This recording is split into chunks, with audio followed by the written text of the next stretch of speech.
Victor woke up to the sharp crack of gunshots splintering his window. He stood up and looked outside at a world falling into absolute madness. The streets below were swallowed by chaos. Men, women, and children running as structural fires painted the sky in shades of amber and ash. To anyone else, it was the end of the world. But to a detective like Victor, destruction was just the first step toward a new beginning. He turned away from the glass, his eyes fixed. Victor stepped out of the room and into a cold, bleak corridor. A group of armed men had been sent to kill him, but they underestimated their target. Thanks to the trusty knife he had carried for years, the threat was neutralized. Now the hallway was completely silent, littered with the men he had successfully defeated. Victor made his way down to the gritty, neon-lit streets of Las Vegas.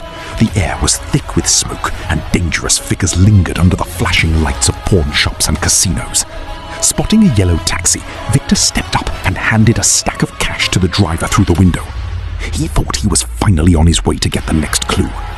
What Victor didn't know was that his entire life had been a lie, programmed years ago to be nothing more than a weapon. And this cab ride wasn't his escape. It was a deadly trap. Inside the speeding taxi, the illusion shattered. The driver turned out to be an assassin, steering the car with one hand while violently lunging at Victor with a weapon in the other. A brutal, desperate struggle erupted in the front seat until the vehicle careened off The smoke cleared in the pouring rain.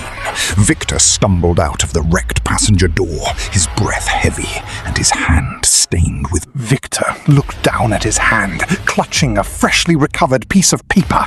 The clue was small, but it gave him his next move. He needed to find a man named Dr. Shade, the only one who held the answers to his past.